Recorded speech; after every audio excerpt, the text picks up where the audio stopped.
Hey, what's up, Seekers? Welcome back. This week we have a special treat for you. We have a guest presentation on the history of the phenomena of prophecy in Judaism and in Jewish mysticism. Make sure to stick around to the end to hear about the possibility of prophecy today. If you have something that you're researching that you think is worthy of the channel, please send us an email over at seekersview@gmail.com. And if we agree with you and think it's good, we'll invite you to share with the community. Hope you enjoyed today's presentation. Adam, take it away.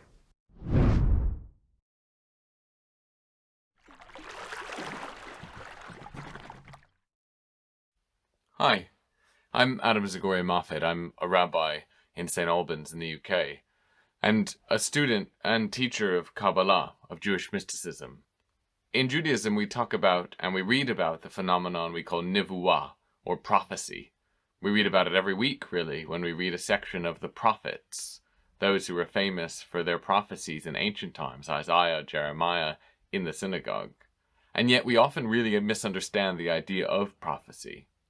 Thanks to Christian understandings of prophecy and of the biblical prophets, prophecy has been misunderstood as something which is about the future, about looking towards the future, telling the future, guessing and predicting at the future. But for the prophets of the Tanakh, the Hebrew Bible, prophecy is something about the present. It's an insight into the present circumstance, not a window into the future.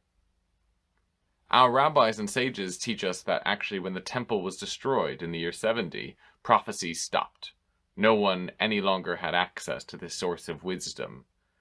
But actually, there's been a long tradition of Jews and scholars and people who study Jewish mysticism trying to reconnect with this idea of prophecy. And I think it's worth reflecting on what exactly prophecy means as a result.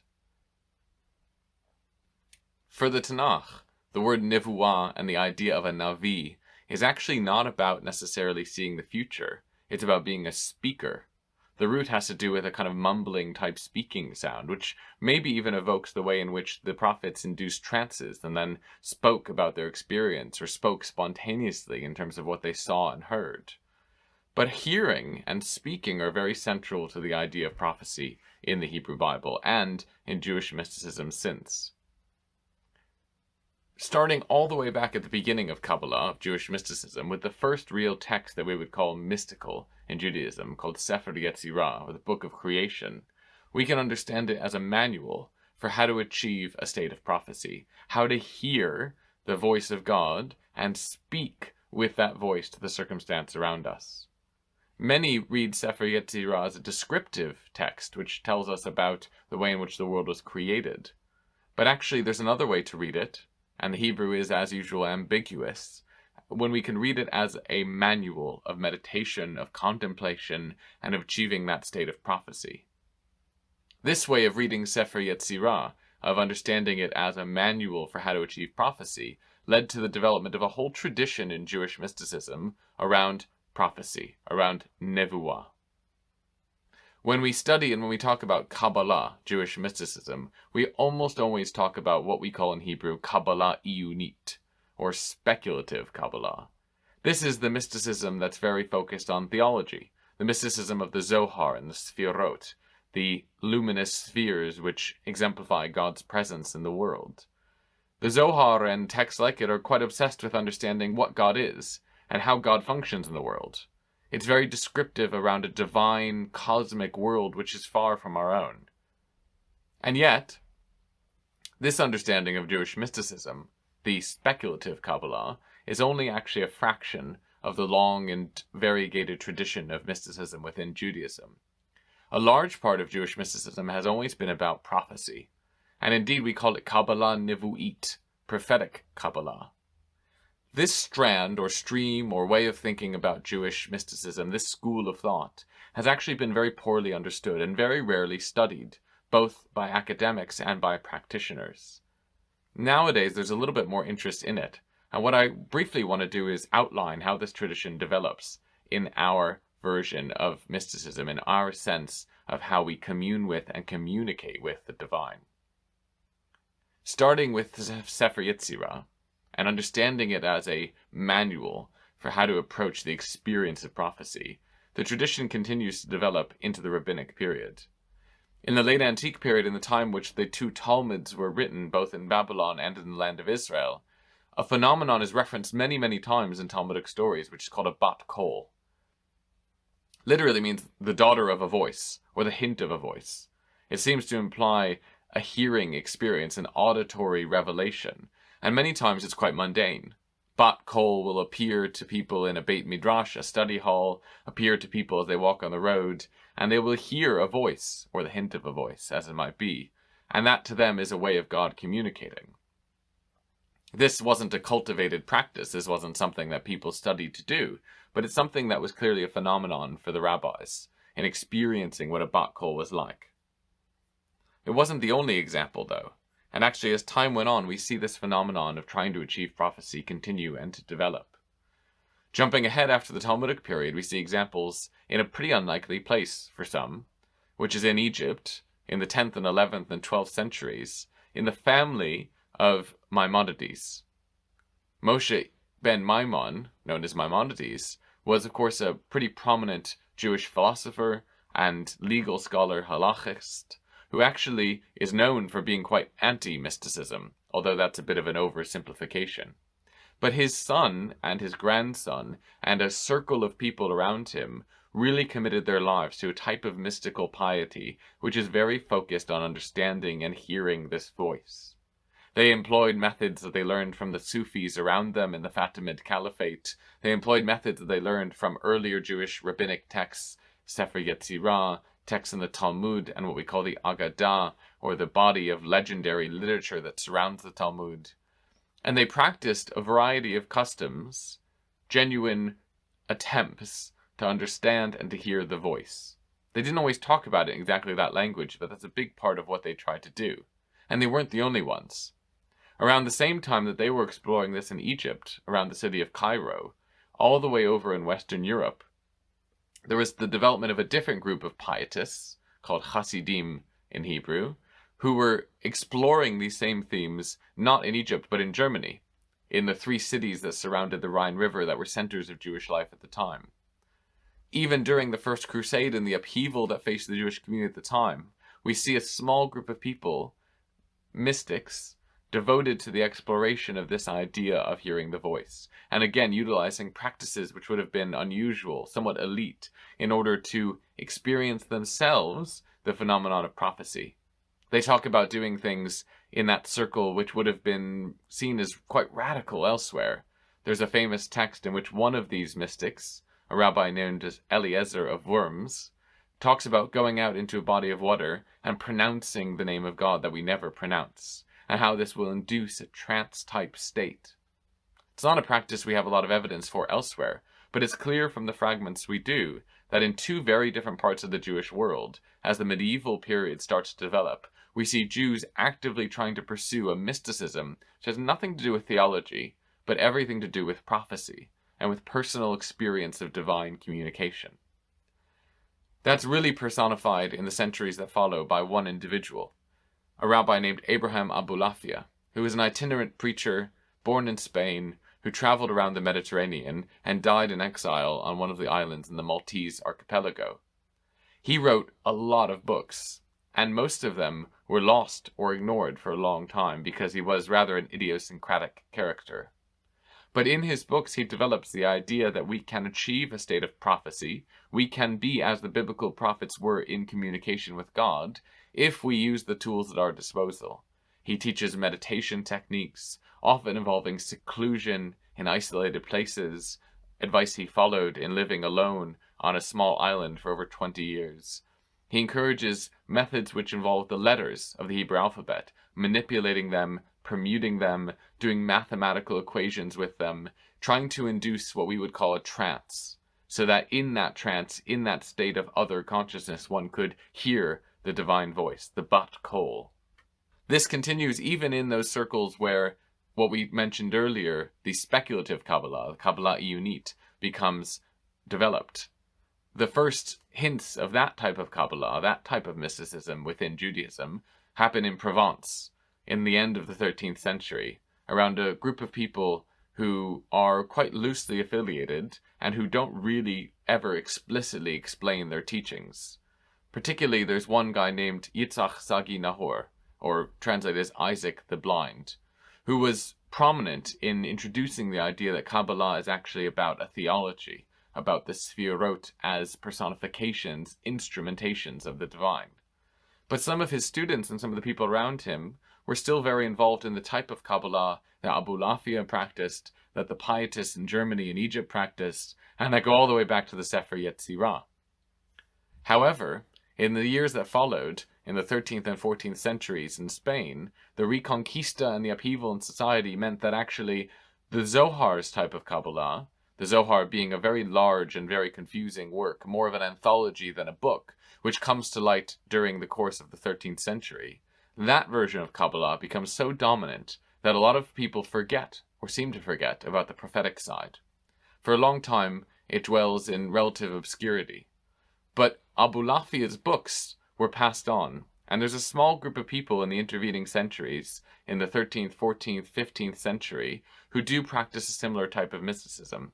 Some of them in Spain, but many of them actually show up, and their texts show up, and their practices show up after the expulsion from Spain in 1492. In particular, a large community of Jews who were interested in this prophetic side of Jewish mysticism find themselves in the southeast of Morocco after the expulsion, in the Dra River Valley, where there's a variety of texts written that seem to have the same type of thinking as these earlier pietists as Abulafia, and going all the way back to the Talmudic period in trying to hear and talk with and communicate with the Bat Kol. There's others as well. A famous Kabbalist named Isaac of Akko, who lives predominantly in the land of Israel, journeys all the way to Spain because he heard about the Zohar, and comes to believe that it's a forgery. But in the meantime, he writes a journal and a diary describing his day-to-day life, many of which the entries are focused on meditations, dreams, his attempts to achieve prophecy. The work that he wrote is, again, languished in obscurity, usually only in manuscript, but he gives us a rich tradition of how Jews and scholars and mystics tried to use the tools of prophecy even in their own time, even long after we may have believed that prophecy ceased with the destruction of the temple. In the 15th century and 16th century, many of those Spanish exiles started a practice which we know now as Maggidim, which is where they described a kind of helper spirit, a spirit guide, who would appear to them and speak with them. They used practices which we now associate very much with mysticism, like automatic writing and like inducing trance states. They would practice sleep deprivation. They would seclude themselves in the wilderness or even in their own homes for very long periods of time, using isolation and deprivation as a way to listen, to hear that still small voice that they believed was always there and accessible to those who sought it out. It becomes very mainstream in the 16th century when the community of mystics in the town of Tzfat in northern Israel, in the Galilee, they start to actually make mysticism not something which is part of a fringe or elite practice, but part of mainstream normative Judaism. Centered around the figure of Isaac Luria, who becomes extremely influential to that speculative side of Kabbalah and interprets the Zohar in a new way, there were also a group of people who were practicing these prophetic techniques, including Luria's chief student, a rabbi named Chaim Vital. Vital writes several books of interest, but two in particular are worth dwelling on. One is that, again, like Isaac of Akko, he writes about his dreams. He writes a diary, autobiographical writing being something that was quite rare for rabbis at the time. His diary, which he calls Sefer Chezionot, the Book of Visions, describes the practices he undertook, the daydreams and sleeping dreams, the lucid dreams, the attempts that he used in order to try and hear that prophetic voice. He didn't write that for anyone but himself, but for a wider audience he wrote a small book called Sha'arei Kedusha, which is really critical for this narrative and this arc of prophetic mysticism in Judaism. In Sha'arei Kedusha, which means gates of holiness, Rabbi Vital writes about how one can achieve this state, and he writes it as a manual.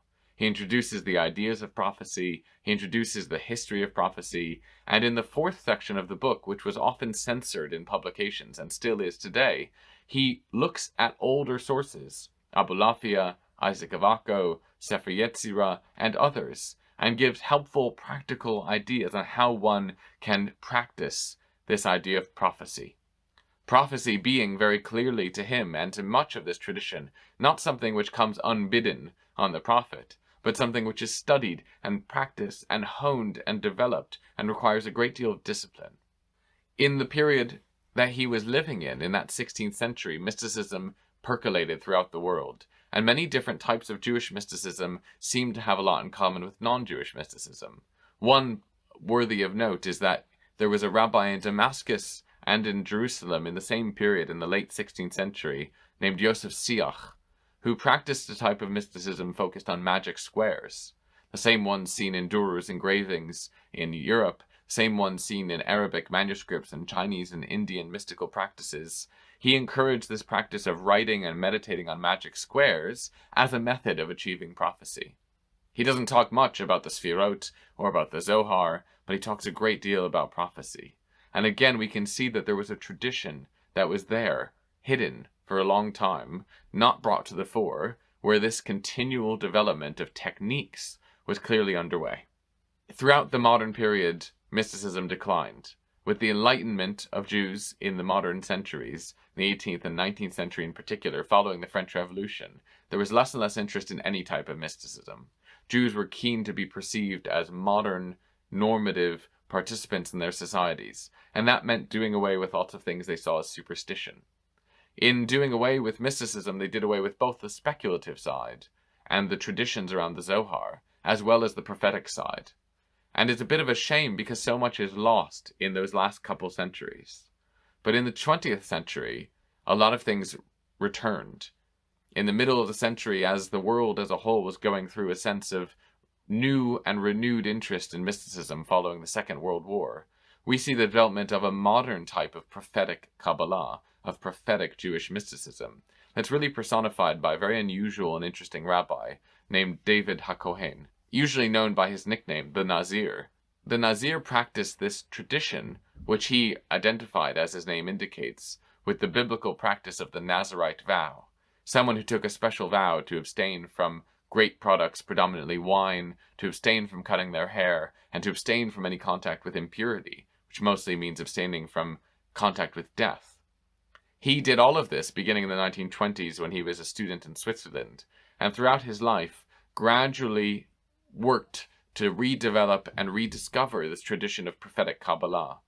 And the work that he did in trying to do so was encapsulated in an amazing book which he wrote and published only in the 1970s, which is called Kol Nevuah, the voice of prophecy.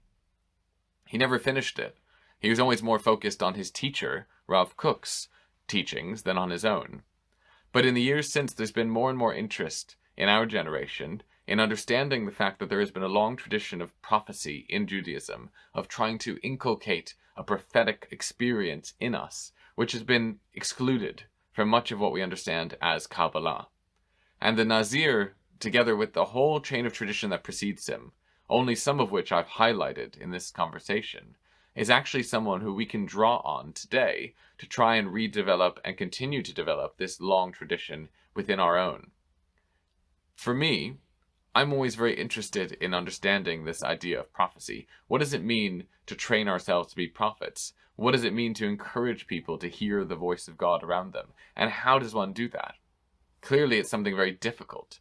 There's no doubt about all the sources that a great deal of discipline and moral integrity is required to be qualified to be a prophet.